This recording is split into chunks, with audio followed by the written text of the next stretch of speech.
평온한 하루를 위한 오늘의 마음가짐 감사합니다. 구독과 좋아요 누르신 후 댓글에 이름 끝 글자 남겨주시면 말씀 속 다산의 복을 받아가실 수 있습니다. 정약용 선생님 하면 뭐가 떠오르시나요? 대부분 유배 가서 책 많이 쓴 학자 정도로만 알고 계실 겁니다. 학교에서도 그렇게 배웠으니까요. 하지만 선생님의 진짜 가치는 따로 있습니다. 18년의 유배 생활 속에서 선생님이 남긴 건 단순한 학문서적이 아니었습니다. 백성들의 실제 삶을 어떻게 개선할지, 불공정한 사회를 어떻게 바꿀지에 대한 구체적인 해답이었죠. 그리고 그 안에는 지금 우리 삶에도 그대로 적용할 수 있는 놀라운 지혜가 담겨 있습니다. 오늘은 우리가 몰랐던 정약용의 진짜 모습을 보여드리겠습니다. 200년 전 그분의 가르침이 지금 여러분의 삶을 어떻게 바꿀 수 있는지 말이죠. 지금 바로 시작하겠습니다.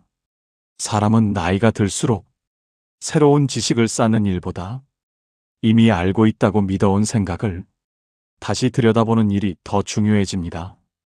그런데 우리 삶을 가장 단단히 묶어두는 말이 있습니다. 원래 그렇다. 다들 그렇게 산다. 어쩔 수 없다.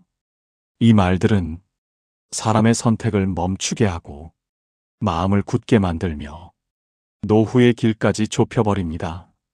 그런데 200년 전 이 말을 가장 먼저 의심한 인물이 있었습니다. 정약용입니다.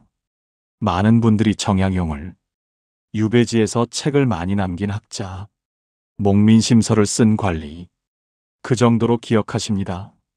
하지만 정약용의 핵심은 지식의 양이 아니라 삶을 바라보는 시선에 있습니다.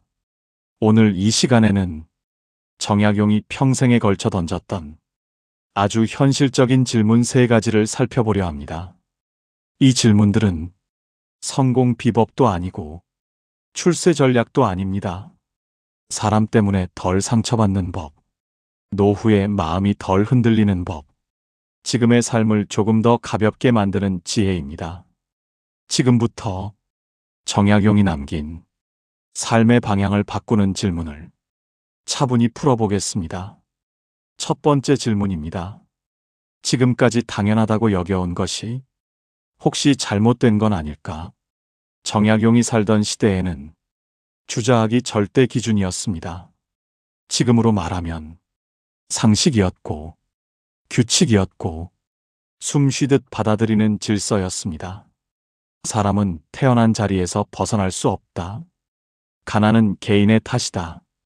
세상은 원래 불공평하다. 그 누구도 이 생각을 흔들지 않았습니다. 하지만 정약용은 그 익숙함 앞에서 멈춰 섭니다. 그리고 스스로에게 묻습니다. 정말 그래야만 하는가? 공자가 말한 인이라는 개념이 있습니다. 기존 해석에서는 마음속에 선함을 품는 것으로 설명했습니다. 그러나 정약용의 생각은 달랐습니다. 마음이 아무리 바르다 해도 행동이 따르지 않으면 아무 일도 일어나지 않는다는 것입니다. 이 말은 철학 이야기가 아니라 우리 일상과 정확히 맞닿아 있습니다. 돌아보십시오. 말로는 걱정한다고 하고, 말로는 돕겠다고 하고, 말로는 이해한다고 합니다. 하지만 실제로 손을 내미는 사람은 과연 얼마나 될까요? 정약용은 말로만 좋은 사람보다 몸을 움직이는 사람이 세상을 바꾼다고 보았습니다. 그래서 그는 책상 앞에서만 생각하지 않았습니다. 굶주린 백성을 보았고, 땅을 잃은 농민을 보았고, 아이를 남의 집에 보내야 했던 부모를 보았습니다. 그리고 이렇게 자문했습니다. 이 상황이 과연 옳은가? 중요한 점이 있습니다. 정약용은 격렬한 개혁가도 아니었고, 목소리를 높이는 선동가도 아니었습니다. 그는 질문을 바꾸는 사람이었습니다. 원래 그렇다는 생각 대신 다른 길은 없는지 묻는 사람이었습니다. 이 질문 하나가 생각을 바꾸고 결정을 바꾸며 삶의 흐름을 바꿉니다. 지금 우리의 삶도 마찬가지입니다. 이 나이에 뭘 더 바라나. 사람이 다 그렇지. 이제 와서 달라질 게 있나. 이런 생각이 들 때 정약용처럼 한 번만 멈춰 보십시오. 정말 그 길밖에 없을까? 이 질문은 굳어있던 마음에 작은 틈을 만들어줍니다. 두 번째 질문입니다. 나는 혼자 버티고 있는가? 아니면 누군가와 함께 살아가고 있는가? 정약용은 삶을 개인의 문제로만 보지 않았습니다. 왜냐하면 혼자만 살아남는 사회는 결국 무너진다는 사실을 너무 많이 목격했기 때문입니다. 그가 제안한 제도 가운데 정전제라는 구상이 있습니다. 핵심은 단순합니다. 모두가 최소한의 기반을 가지고 흘린 땀만큼 얻을 수 있어야 한다는 생각입니다. 당시 조선은 소수의 지주가 땅을 움켜쥐고 대다수는 소작농으로 살아갔습니다. 아무리 애써도 수확의 절반 이상을 내놓아야 했고 미래를 계획할 수 없었습니다. 정약용은 이 현실을 보며 말합니다.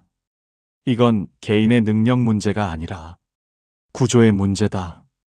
이 말은 지금 우리에게도 그대로 닿아 있습니다. 성실하게 살아도 노후가 불안한 이유, 일을 멈추면 곧바로 흔들리는 현실, 이 모든 것을 개인 책임으로만 돌리면 사람은 결국 지쳐버립니다. 정약용은 부유한 사람을 적으로 보지 않았고 가난한 이를 동정의 대상으로만 보지도 않았습니다. 그는 이렇게 생각했습니다. 함께 버텨야 사회가 유지된다. 그래서 가진 쪽에서 조금 덜고 부족한 쪽을 보완하자는 손부익빈의 원칙을 제시했습니다. 중요한 것은 돈의 많고 적음이 아닙니다. 각자 고립된 사회인가, 서로 기대는 사회인가, 이 차이입니다. 노후가 불안해지는 이유도 결국 여기에 있습니다.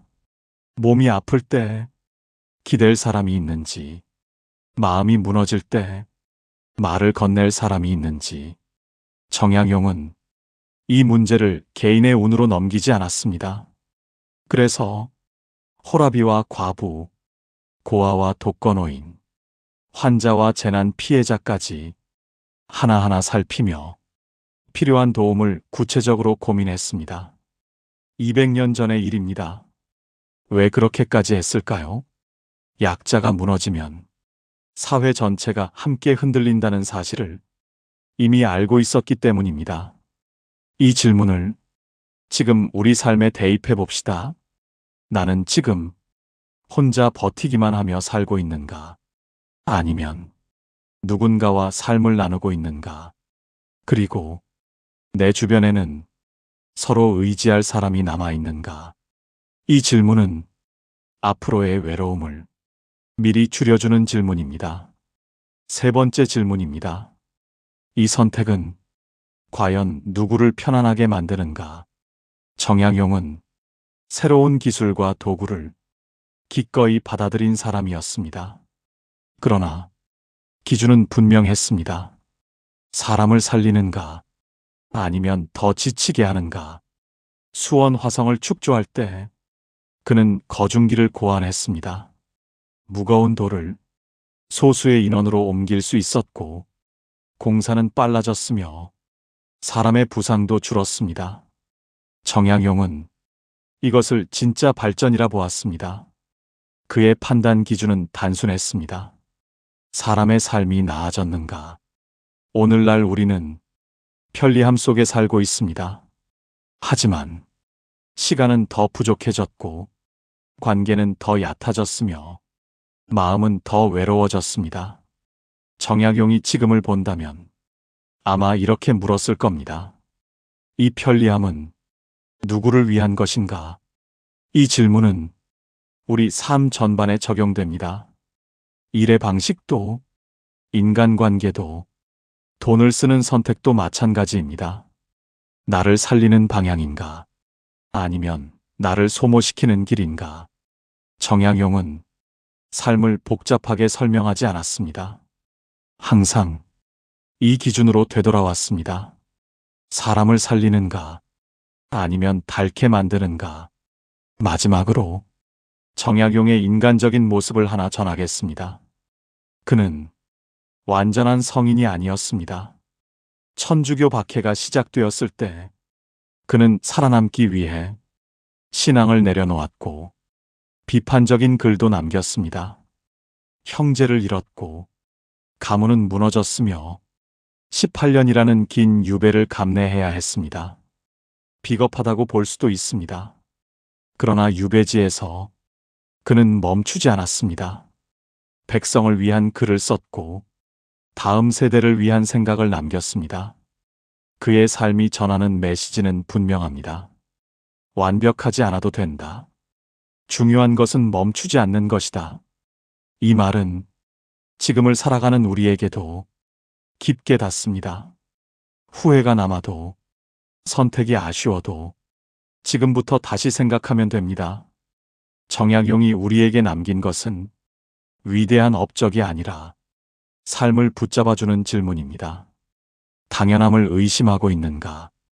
혼자가 아닌 관계를 남기고 있는가? 이 선택이 나를 살리고 있는가?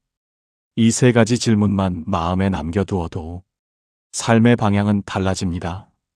노년은 견디는 시간이 아니라 정리하고 가벼워지는 시기여야 합니다. 사람도, 일도, 생각도 조금씩 덜어내야 합니다. 오늘 이 이야기가 당신의 마음에 작은 여유 하나를 남겼다면 그것으로 충분합니다. 정약용은 이렇게 말합니다. 사람을 바로 두면 삶의 복이 깊어진다. 오늘 하루 내 삶을 돌아보는 작은 질문 하나를 마음에 남겨보시기 바랍니다.